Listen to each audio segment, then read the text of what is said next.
type it into your show notes during the first song. I'll give it to you. We need to start promoting Patreon. I Okay. got to get money. I got to get some money coming in. So you're going to hear me talking more about that. Okay. Okay? I just follow your lead, bro. Okay. Bruh. Hey, bruh. Listen, bruh.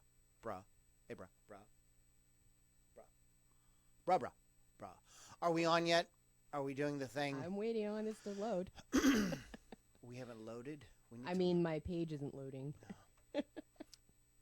You said We're probably on. You said Yes, load. we're on. You said load. There we are. It's Lily's Load. Welcome to Lily's Load. No, that's a little nuts. It's patreon.com/Lou Lombardi. You're going to hear me saying it a lot from now on because I got a big talking to from my one of my mentors today. So you're going to be hearing that. We'll be talking to you guys more about that.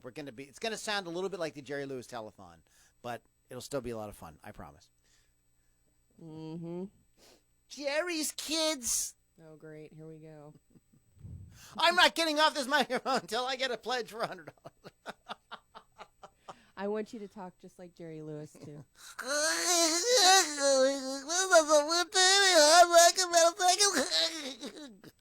And we're down. Okay, and that was it. Thanks for listening tonight, guys. Okay. I think we have everything that we need. I've got some music to play for all y'alls. Well, I'm from southwestern Pennsylvania, so it's kind of south. And we have a cool topic. Rock opera! Thank goodness you can sing. Bigelow! And Lily's here. Hi. It's really important. Because if Lily's not here, then we're not going to do it. We were just talking about that because we're going to probably have to do it at a different time or something next week. So I'm not singing, just so everyone knows. Oh, no, you're singing. No, hell no. Can I get a hell no?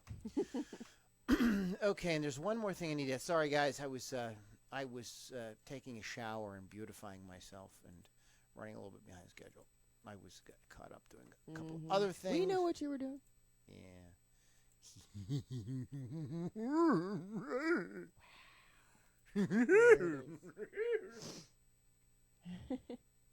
We have Mike Eichert, JC Jen, Bands and Breakfast, Chris Thunderwolf, and Corin McLeod. Corn. We get somebody named Corn. Yeah, Corin. Oh. She's one of our peeps. I said corn. Corin. I'm like, wow, that's just. And I may even be saying that wrong because I've never even met her, but I know who she is. Oh, okay. That's cool. That's like coolness. Okay, here we go. Okay, I believe we are somewhat set up here. I'm going to go ahead and hit the start button. I had like a weird. We'll just start it, and I'll tell you guys what's going on. Okay, obviously, guys, everybody can see and hear everything. Yeah, we're good. Okay, everybody cool. Everybody cool with all that. Okay, so here we go. We're going to go ahead and get the party started. Just even though we're not Pink, you never get that reference. Did you get that reference? I know it. I have that song on my iPod. Okay. An oldie but good. That song's like 20 years old or something now. It's like really old. Shut up. That's like early 2000s. Okay, and I got my intro music, and okay, here we go. Today on the Ludini Hard Rock and Metal Circus, we are going to be talking about the greatest rock operas, hard rock operas of all time. Stick around. You're listening to the Ludini Rock and Roll Circus, changing rock history one podcast at a time.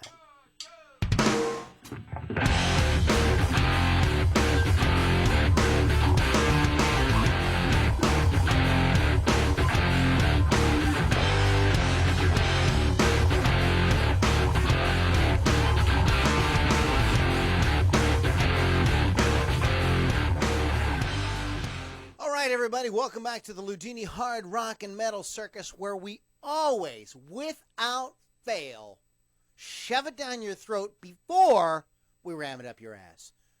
You can thank me later.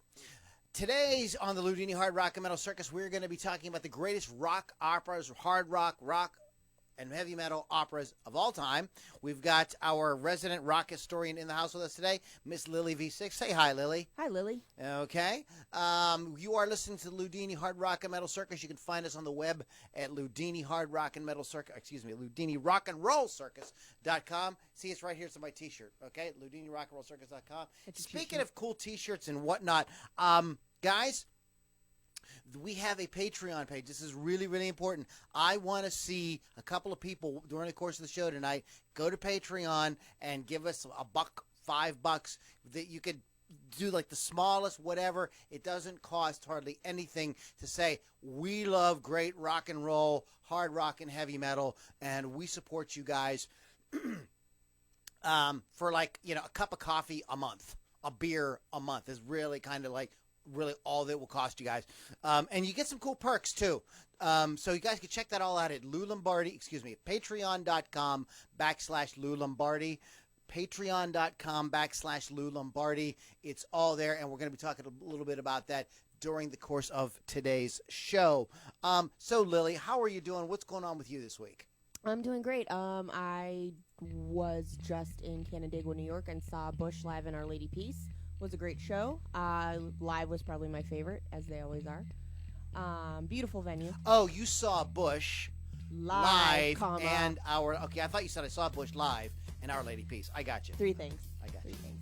And then this week, I'm actually seeing Survivor on Friday. The Eye of the Tiger. Great.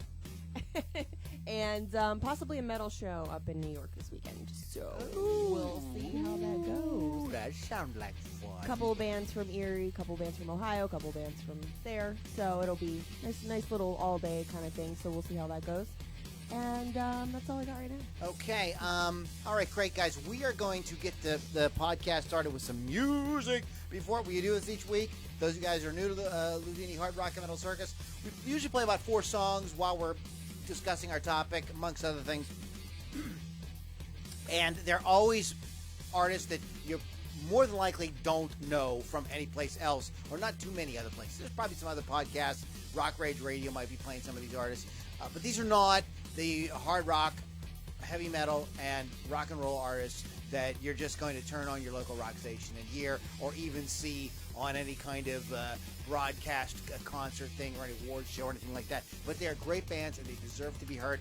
This guy is a guy who emailed me. See, if you got great music and you're a good rock, hard rock, or heavy metal artist, reach out to me. You can send me an email at LouLombardiMusic.com and I'll check it out and I will play you. If it's if it sounds good, professionally produced, and it's in our niche, I'm going to play it. It's not hard. Just get a hold of me and I'll do it.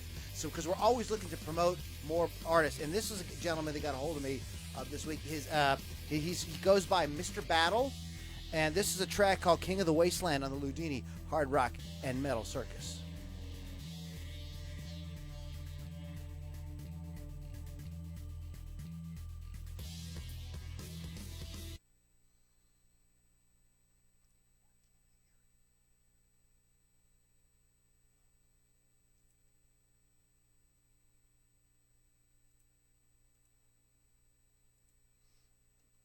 Okay, guys, give me a second here. I got to turn it on. It's recording, so nobody's missing anything in terms of the recording. But I just need to. That's a different app. There's an app for that. Did you know that? I have an app for everything. There's an app for everything. You can track your periods on apps now. Wow. Not that matters. Well, that's important. I track my period on an app all the time. I have a lot of questions. I'm the fucking enemy. Hey, I'm gonna kill you slowly. Hey, you will never see me. I am devil. Come with me. You wanna see what there's to be, what I need. Come with me.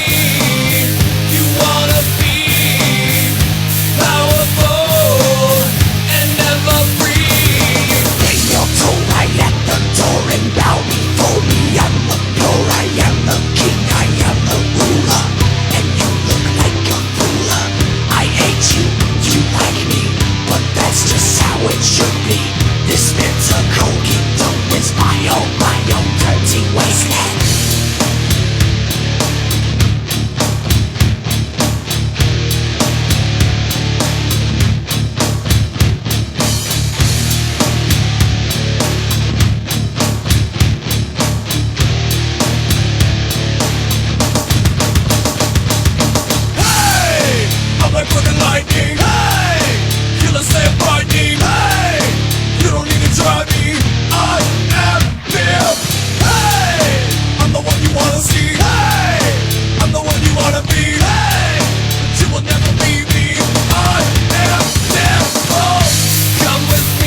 Mr. Battle, everybody.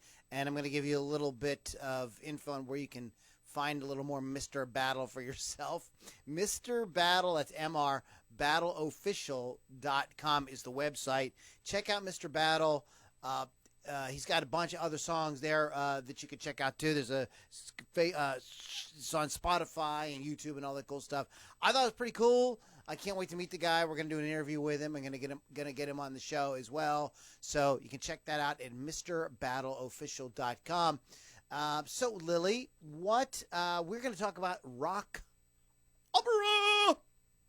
So what do you want to say? You want to give like maybe kind of like a little background or definition or some clarification or what is a rock opera? So it's a collection of rock music songs with lyrics that relate to a common story, usually released as a concept album and are not scripted for acting, which distinguishes them from a regular opera. So basically, it's a bunch of music all related together to tell a story in, a quick definition. Okay. Now, is when somebody does a rock opera, is there speaking? There can be, not always. Okay. Usually, more often than not, there's no speaking, but sometimes there is. Occasionally. Would something like Across the Universe be a rock opera or more like a rock musical? That's probably a rock musical, in my opinion. There's a lot of yeah. A lot of Yeah. dialogue. Like, I would call Bohemian Rhapsody a rock musical. Rocket Man. Yeah, and Rock- Rocket Man the rock musical. is a rock musical. For sure. I would not classify because they didn't. There wasn't an album initially to create said thing where everything relates to the other. It's just a collection of music that the artist wrote. And what's the difference between a rock opera and a concept album? I don't know if there is much difference. Well, I would say that a rock opera has some sort of visual acted out component to it. Oh, I guess like say Like Jesus Christ Superstar or something like that. Like Tommy was made into a film. The Wall, The Wall film. but it was a rock opera prior to Okay. that.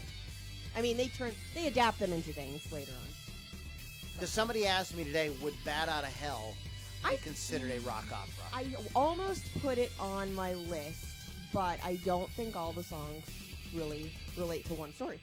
So that's why Okay. I wouldn't count it. Okay. But I would like it. would Sergeant Pepper's Lonely Hearts Club Band be a rock opera? I don't know. It's a concept album. That now, one sort of confused me. well, here's the thing with that is, now I know it's really, this is kind of heavily poo-pooed by a lot of people, Here we go. but the Bee Gees and Olivia Newton-John and a bunch of people did a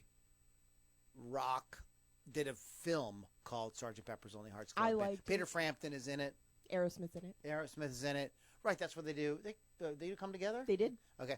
So at the very end of the movie. I watched the whole thing for that. in that case, they did take that and did turn it into a rock opera. Now, I Right. don't know if that is on our list or not. Lily is the It is not on the list list. keeper of all that is, good and great and wholesome in rock. Not that my opinion is, set in stone, but it's pretty important. So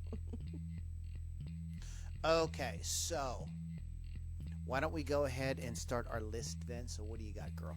I'm gonna start with "Too Old to Rock and Roll, Too Young to Die" by Jethro Tull. It's their ninth studio album, released by British band Jethro Tull in 1976.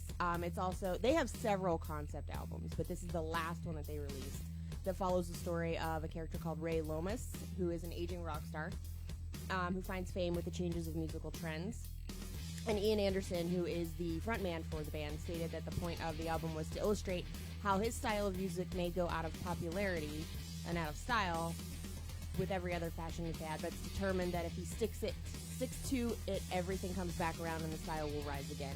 And he goes on to explain that the concept came from the turmoil of the rise of the punk movement and was not meant to be autobiographical at all.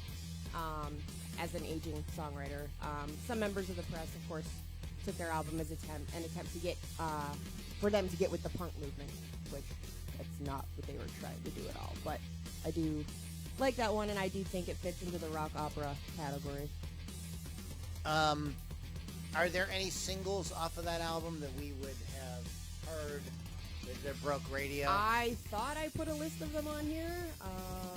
Well, obviously, Too Old to Rock and Roll. I know I put them on every other. Look that up real quick. Yeah. While Lily's looking at that, the first rock opera was from 1968 by The Pretty Things, and it was called Sorrow.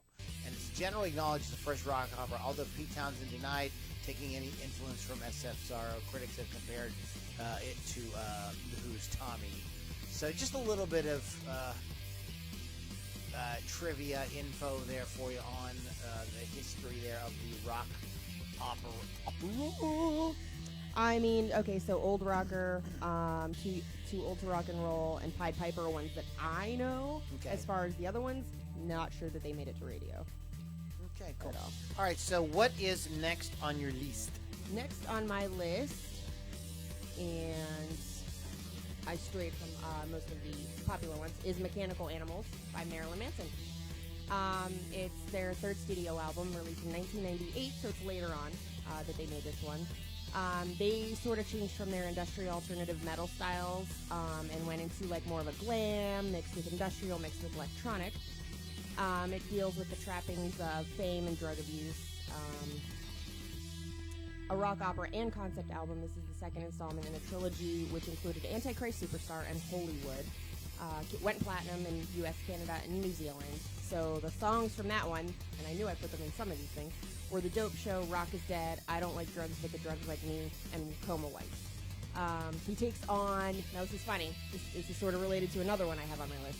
Manson takes on the role of a glam-rocking, ambiguous alien messiah called Omega. Boy, I wonder who else did something. I know. So he sort of took from another musician that we'll talk about later who did sort of the same thing. He had in the rock opera, he had a band called Mechanical Animals and was turned into a rock star. He becomes numb to the world due to the drug use as a coping mechanism and life as a product of corporate masters. And then he has a second role called Alpha, who Manson based on himself and his experiences around the conclusion of the Antichrist Superstar era. So, Explain to me this trilogy. I was not aware that his records were. This is you totally caught me, blindsided me with this. So- I was not aware that Marilyn Manson A ever did a rock opera, and B, any of his stuff was like a trilogy or some kind of connected cycle of albums. technically only the second one, which is Mechanical Animals, is a rock opera, but he ties it into Antichrist Superstar and Hollywood, being is that it's sort of like the bridge between the two, but he says that Hollywood is technically supposed to come first when it's number 3, and Antichrist is supposed to be number 3 when it's number 1. So he's totally confusing everybody with this, but in my opinion, from listening to all these albums, thanks to my sister, who made me listen to Antichrist Superstar, Mechanical Animals is definitely on the same line as, I'm not going to say it right now, as someone else's, which is definitely a rock opera. Okay. So, yeah, they all tie in together, though, if you listen to them all. It's all about, it tells a story. I was not aware of that, and I think that is pretty freaking Kind of a cool. fun fact. Yeah, I think that's really neat. And stuff. So, the song that I know mainly from my favorite song, you named one of my favorite Marilyn Manson songs is "I Don't Like the Drugs, But the Drugs Like Me." That's a great song. That's a freaking awesome song. I would love to. I'd love to play that in my cover band. I don't know if I can get talk the guys into doing it. Probably not. I like the Dope Show. It's catchy. And Marilyn Manson, I never considered to be a catchy kind of guy until he came up with Mechanical Animals. So he was more like, oh, he's like about death and dying and blah, blah, blah. Really not at all if you listen. This is before I knew music, I guess. Well, right. So, what's next on your list? We hit some Jethro Tull. We have some Marilyn Manson. I have Maggots the Record What? by the Plasmatics. Maggots the Record. Yes. So it's their fourth studio album by Wendy O. Williams and the Plasmatics. It was released in 1987. It's an album set 25 years in the future, which would make it 2012. So we're past that now. Okay. It's where environmental abuse and the burning of fossil fuels have created a greenhouse effect leading to an end-of-the-world scenario sort of thing. It depicts various scenes of this family, the White family, over a course of 3 days. They're devoured by maggots while watching a TV game show. These superhuman maggots that, like, the government created, basically. And what's the name of the album again? Maggots the Record.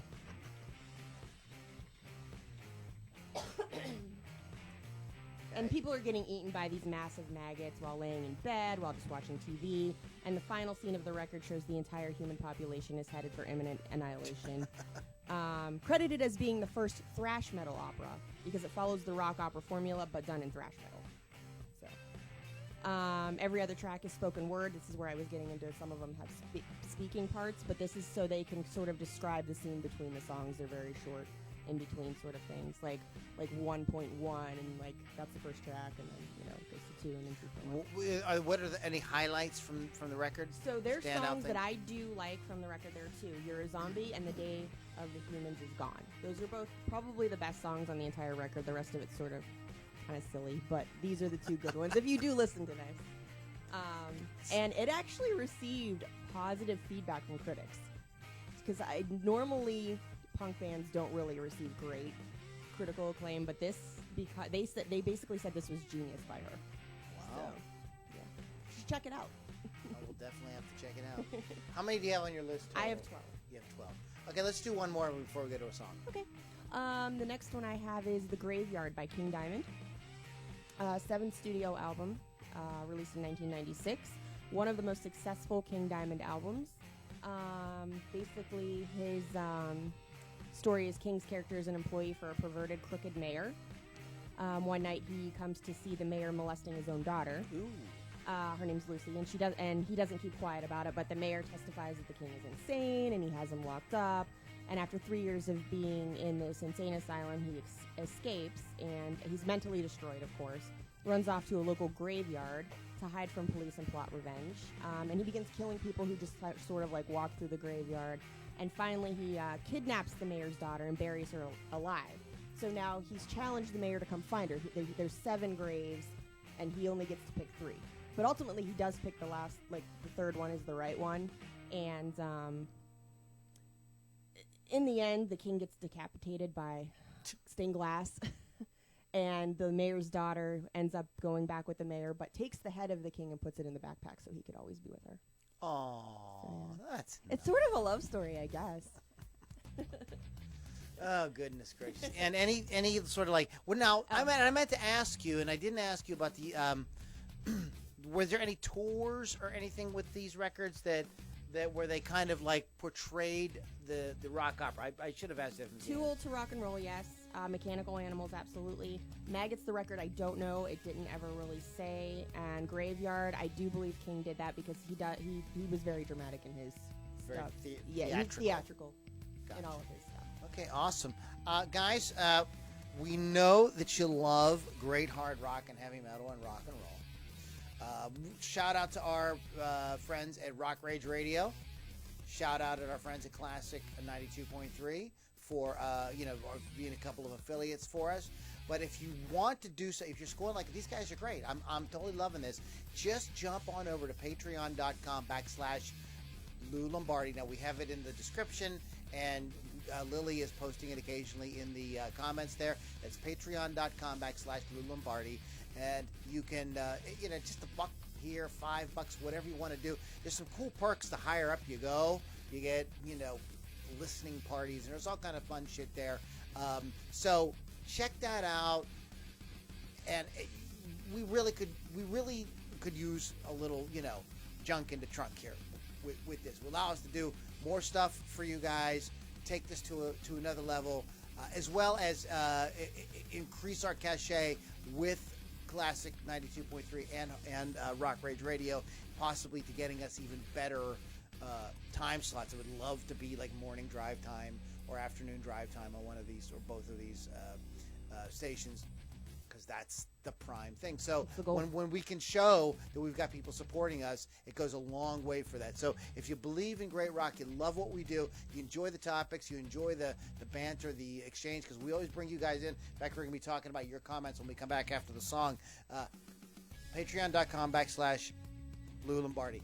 And I was joking around before the show. I said, like, this is going to be like the Jerry Lewis Telethon. I'm having a little fun with it, just kidding around. Okay, guys, I love this band, and I am so blown away by their latest record.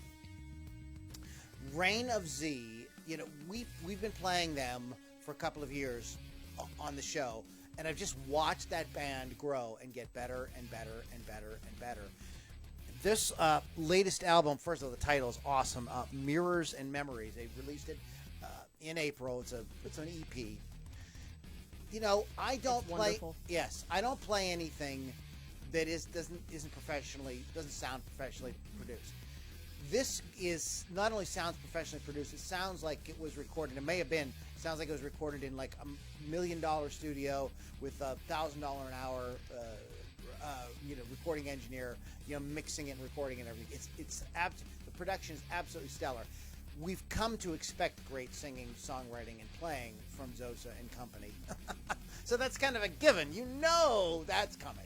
But I was just blown away by the production on this. We're going to play the track Innocence. It's the first track off the album. Check it out, Innocence by Reign of Z on the Ludini Hard Rock and Heavy Metal Circus.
I feel like I should say it like that. Reign of Z, guys.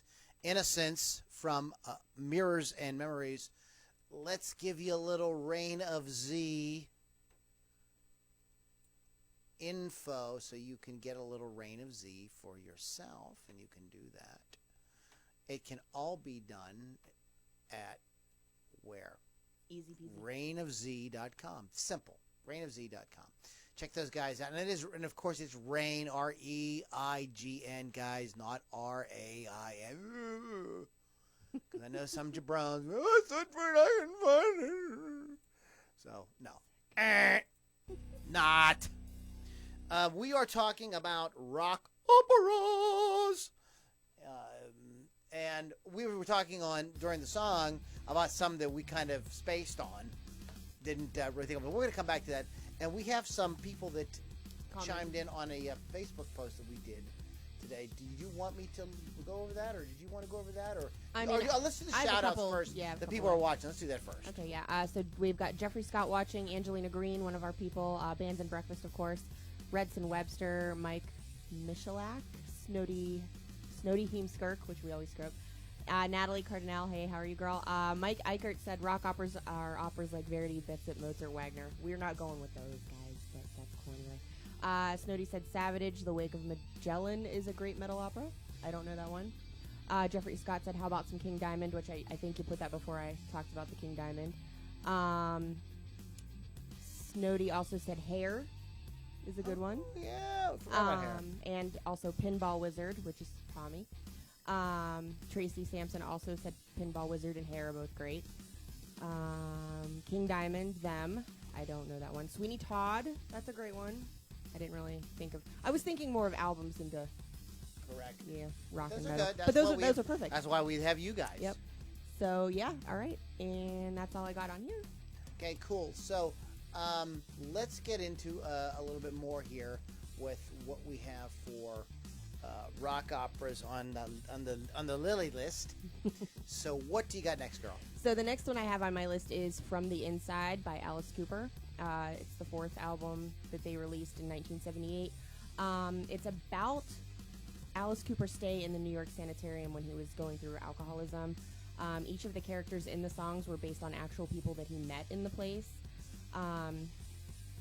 It also had the addition of three former members of Elton John's band, lyricist Bernie Taupin, guitarist Davy Johnstone, and the bassist Dee Murray.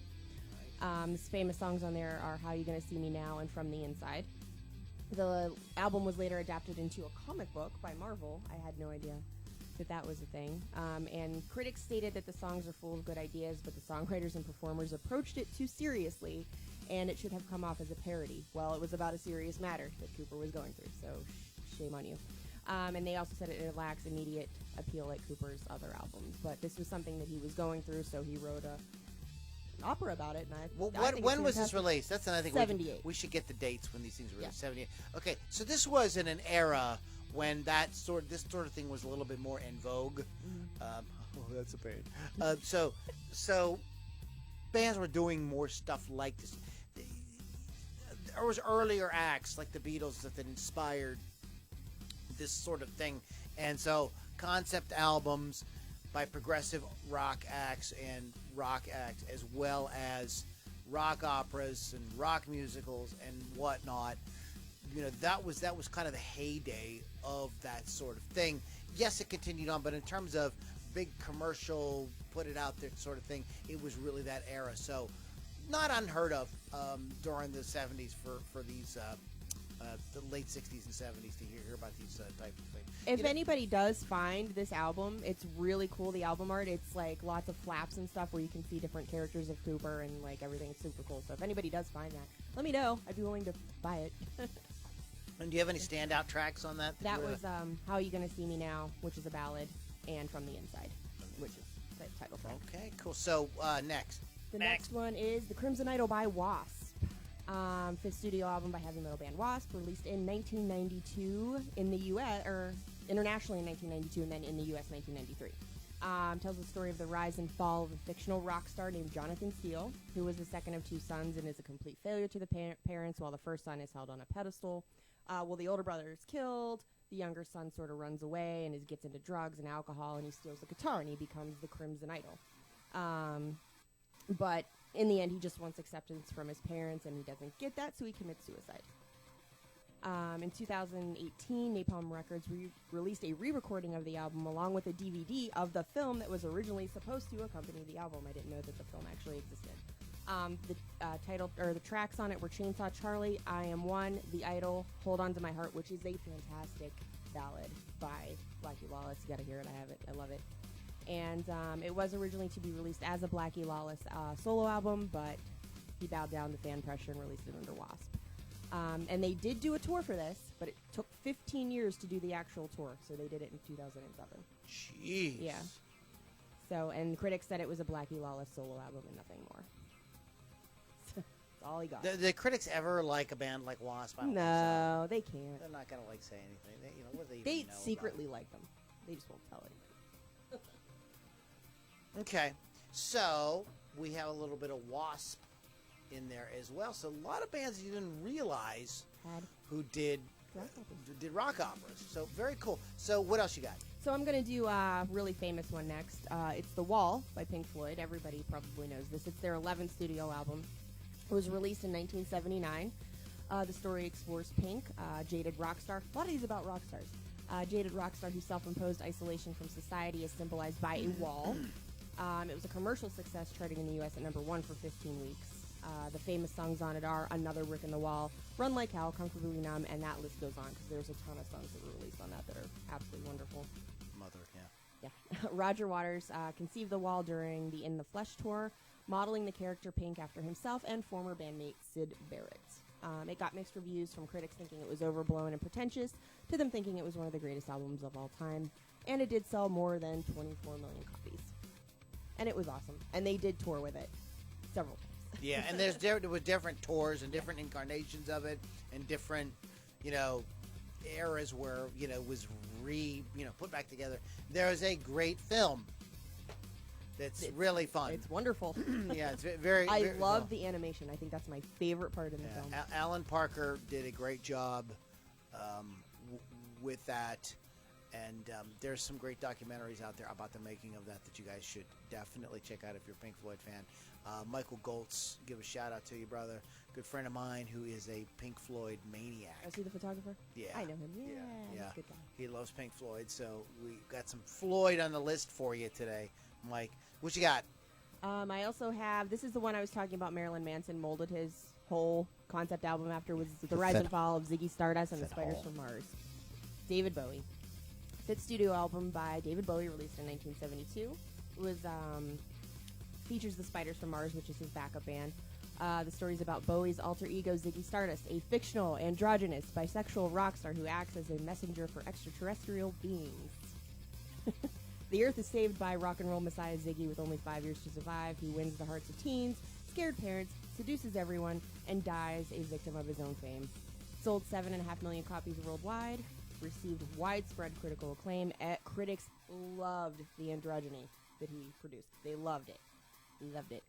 He had already taken on the role of Ziggy Stardust before the album was released, and it became impossible for him to separate himself from the character. He actually started to act like the character. He seduced everybody. He slept with everybody. He did all the drugs. He also had doubts of his own sanity because his whole personality was affected by this character. Songs are Starman, Lady Stardust, Ziggy Stardust, Suffragette City, Rock and Roll Suicide. There we go. That is one of the greatest albums of all time. It also has some of the best guitar work on any David Bowie album ever by Mick Ronson. The sort of regret that Mick Ronson and a lot of other people had about that was that he sort of got away from that sound and that band too quickly, that he should have done a lot more with that because it was so awesome. It just is like freaking and just absolutely amazing to hear that type of songwriting, that type of vision, but still real rock and roll. Just great talk about guitar driven stuff. Like, it's just absolutely, and it features one of rock's not as well known heroes as he should be, and that's Mick Ronson. Not the household name that, say, Jimmy Page or Eddie Van Halen or Joe Perry are. but nonetheless, just a amazing guitar player that really influenced a lot of guys, and just kind of sadly was not able to kind of recapture that type of experience once David said, okay, I'm on to the next thing. And if any of you guys know anything about David Bowie, his career is like all over the place. He's done stuff that, quite frankly, I think sucks. It's just not, it's just, I mean, here's the thing. When an artist puts out that much material and they try that many different things, You're not they're gonna love it all. misses. Yeah, they're going to have misses. That's it. That's what they're going to do. That's all right, you know. He was But- so successful. Yeah, he was amazing. I mean, he was absolutely amazing. So a David Bowie shitty record is still 1,000 times better than a lot of people's good records. That's the truth. So in any case, so that's all I'll say about that. But I really want to chime into that because I wanted to mention Mick Ronson. So what do you got next? Next on my list is Operation Mindcrime by Queensryche. Third album by progressive metal band Queensryche, released in 1988, was reissued in 2003 with 2 bonus tracks, and again in 2006 as a box set. Concept album and rock opera about the story that follows Nicky, a recovering drug addict who becomes disillusioned with the corrupt society of his time and gets involved with a revolutionary group as an assassin of political leaders. It was certified gold a year after its release and platinum in 1991. A sequel was released to it in 2006, Operation Mindcrime 2. Received a widespread critical acclaim upon the release, and modern reviews are just as positive as the original, with being called one of the greatest heavy metal releases to date. The song "I Don't Believe in Love" was nominated for a Grammy in 1990 for Best Metal Performance, and Ronnie James Dio was Dr. X in the sequel. The songs that were prominent are "I Don't Believe in Love," "Eyes of a Stranger," and "Revolution Calling," although I think all the songs on it are great. Also, Jeff Tate will be at Jurgles tomorrow night doing Operation Mindcrime. So if you're in the area. Are you going? No. I got a show to record. So, Queensryche, a very important band. While they didn't create the kind of fervor that, say, a Motley Crue type band did, around because they were out around the same Yeah. time. They were contemporaries of each other. They were able to do more serious type of music, still make it rock, and still bring fans in. It wasn't like that obscure. I mean, "Eyes of a Stranger" was a big single. I mean, everybody, that's one of the big singles, as big as Jet City Woman Yeah, or anything for sure. like that. But and one of the things I really liked about that band is it's a very nuanced thing what they did musically. It's one of those bands that, like, on the surface, okay, yeah, it's good rock and roll.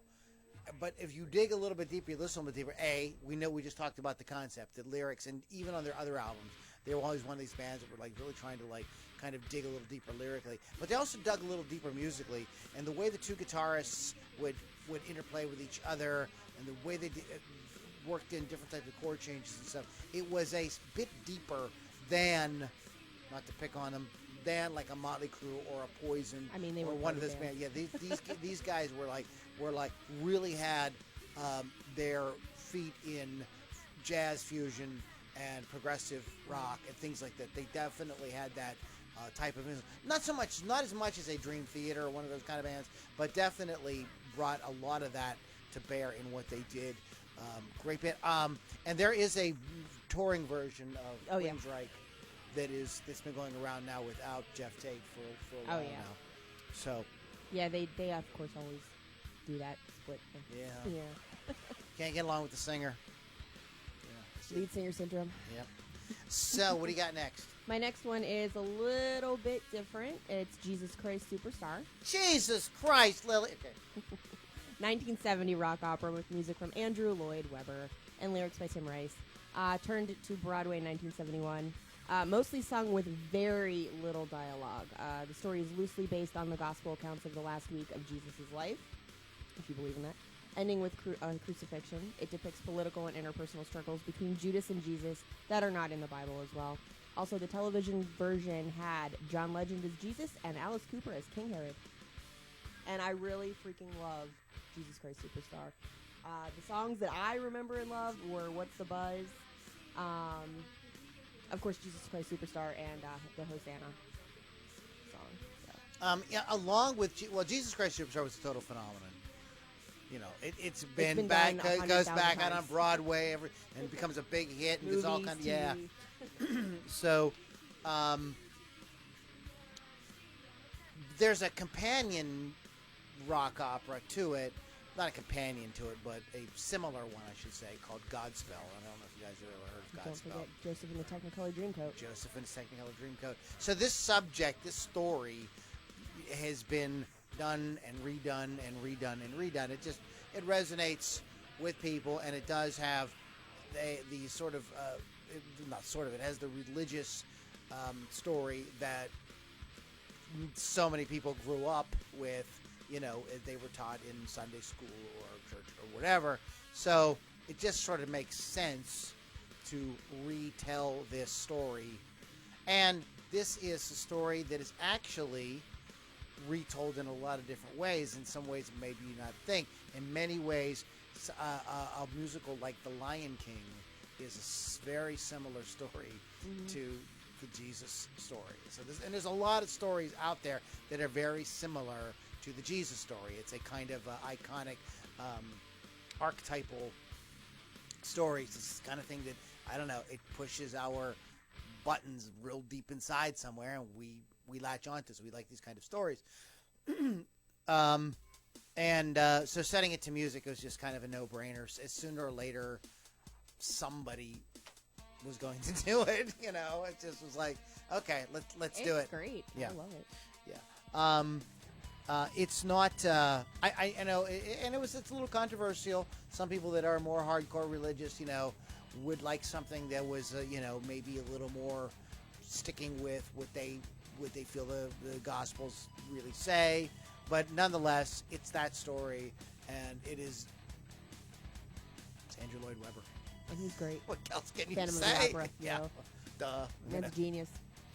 So you got anything else on your list? I do. I have my final one, which everybody seems to want to talk about, which is not called Pinball Wizard. It's called Tommy by The Who. Fourth studio album by English rock band The Who, released as a double album in 1969, mostly composed by Pete Townsend. Tells the story of Tommy Walker, a dumb, deaf, and blind boy, including his experiences with life and his relationship with his family. It was a commercial success. Pinball Wizard, the song reached the top 20 in the U.S., sold 20 million copies worldwide. One of the prominent songs is Pinball Wizard, also I'm Free, See Me and Feel Me, and of course it was made into a movie later on. I think the movie is complete garbage. However, the album is great. The movie's weird. If you haven't seen it, I'm spoiling something here for you. Anne Margaret swims in a pool of baked beans. That's all I have to say. Tina Turner is the Acid Queen. Although Elton John's in it as the Pinball Wizard. Elton which is John, kinda cool. and yes. He sings that song. There's a lot of famous people. Eric Clapton's in it. There's a lot of famous rock stars from that era, and I think that's what makes it kind of cool. I'm sorry, I think it's kind of cool. Is it great? No, but is it cool? I think it's cool because it's fun to see these guys doing these songs, and it's different. It's not the music. The music on the album is not the music in the movie. It is, but there's It's different different. versions. Yeah, there's different people singing. Different all people the singing songs. things like that. The arrangements are a little different. So Actually, I'm gonna go home and watch it now. it's a sort of like it's a double shot weekend at the Ludini Rock and Roll Circus. So I think it's really fun. Pete Townsend is he's a freak. He's a songwriting freak. An animal. He did. We were talking about this while we were playing the last song. He did another rock opera called The Iron Man that he did, and I believe White City is another rock opera that he did. So he's done a lot. That's a thing he sort of returns to occasionally. Supposedly The Who is doing a new album, and he says that the music on it is his greatest music ever. We shall see. On that happy note, we are going to take we're gonna get back into the music. We're gonna play a band from the Evansburg area. Those of you guys from the Pittsburgh area, Evansburg's like in this little kind of podunk town, but this band really rocks. They've got a great name. They're called Darkness on the Radio. Before I play the music, though, guys, I want to remind you one more time. You want to go to patreon.com/Lou Lombardi. Come on, just give me $1. Give me $5. Come on, you can do it. You can do it. You can do it if you put your mind to it. We want to get a little green going on here so we can do more with this and give you guys a lot more value for it, okay? And that is, once again, patreon.com/Lou Lombardi. Darkness on the Radio. Speaking of religious themes, Judas Take the Wheel. Check it out, guys.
live on Facebook. You saw me playing some air guitar to that.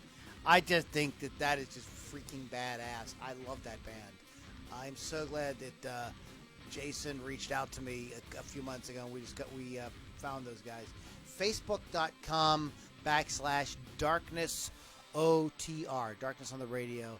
I just think that kicks ass. Yeah. We opened the show with Mr. Battle, and that is MrBattleOfficial.com.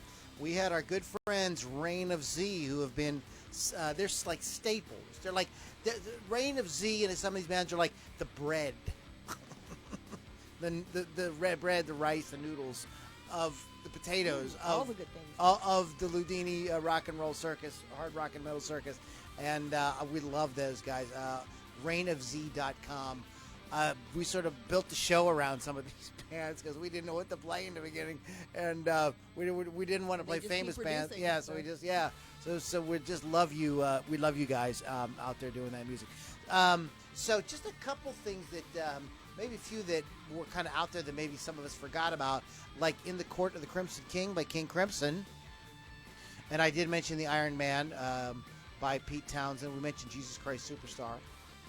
I had to have it.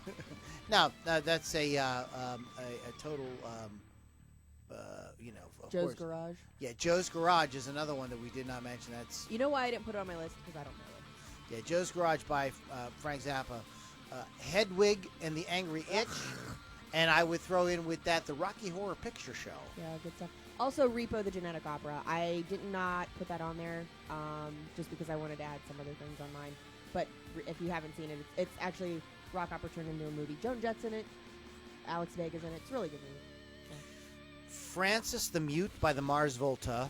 That's a little more contemporary. The Final Cut by Pink Floyd. This is a record that I really struggle with. I had some friends tell me, "Oh my God, you need to get the Final Cut. It blows the wall away. The wall's shit compared to the Final Cut." I'm like, "Wow, really?" Okay. And I got it, and I think that it's just very meh. I just does not have, in my opinion, the standout kind of songs and everything that the Wall has. From what I understand, these were songs that were written for the Wall or around the same time as the Wall, and they it does not sound cohesive to me at all. But it is a concept album. I often forget about it. So what's that tell you? Yeah, slash rock opera. A lot of people on our posts wanted to mention Sabotage, and that album is Dead Winter Dead. So just kind of throwing out a few out there. We did talk about the Crimson Idol by Wasp. Crack the Sky by Mastodon. There's a band called Crack the Sky, not to be confused. Yeah, it's spelled different. We did not mention these two records right here. And I've actually seen these records performed live. And that is the Christmas Addict. Christmas Addict. And there it is. And no more Freudian alcohol slip. for Lou. The Christmas Addict and Christmas Eve and Other Stories by the Trans-Siberian Orchestra. If you have never seen the Trans-Siberian Orchestra live, do yourself a favor. They come to your city sometime around Christmas. And they sell out.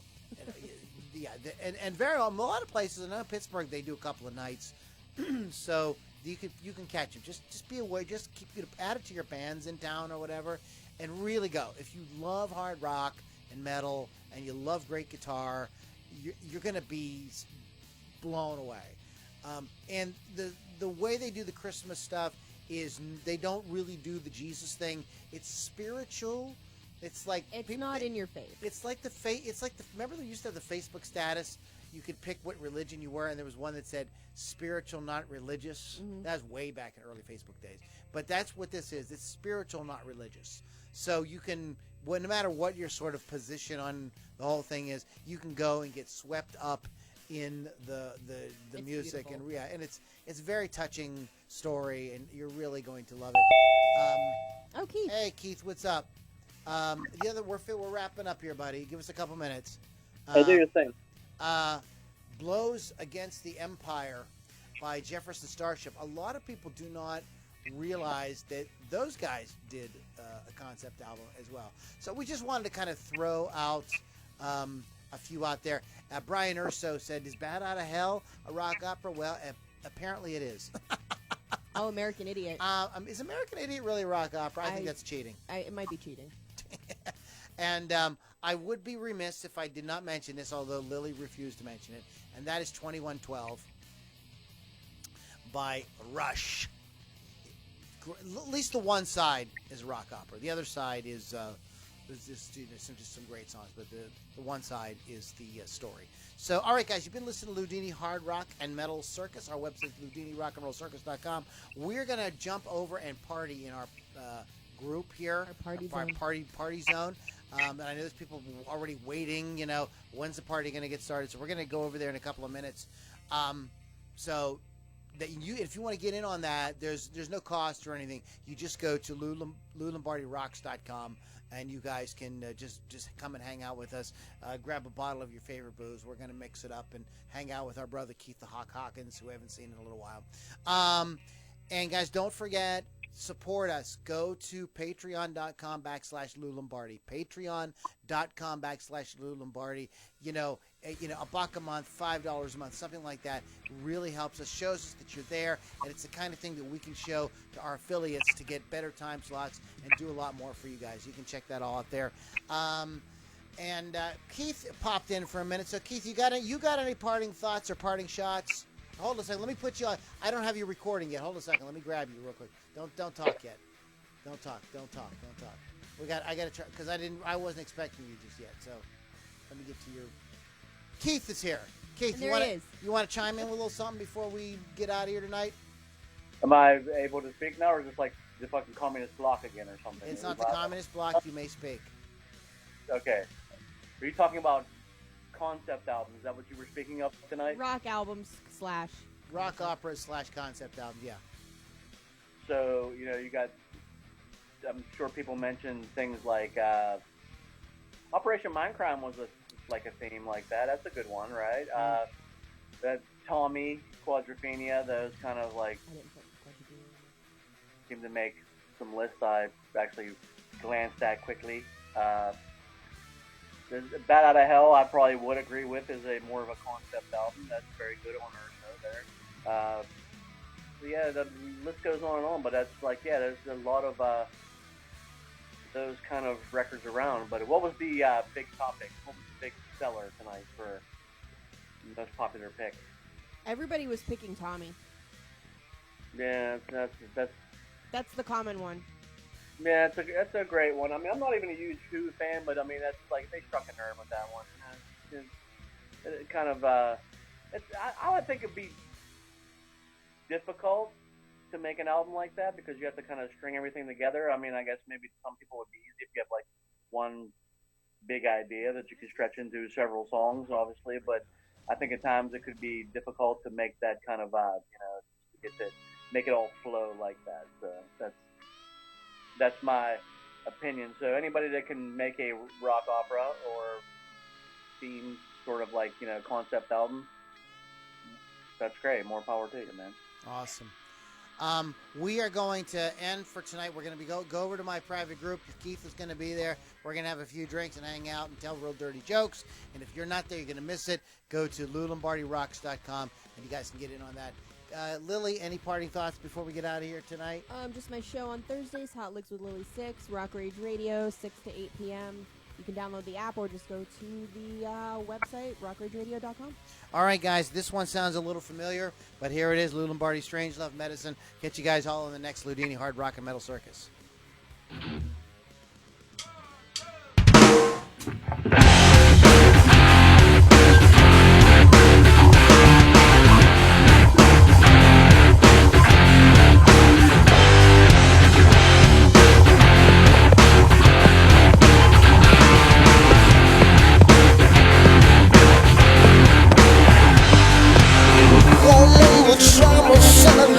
One night for an emergency of the emotion.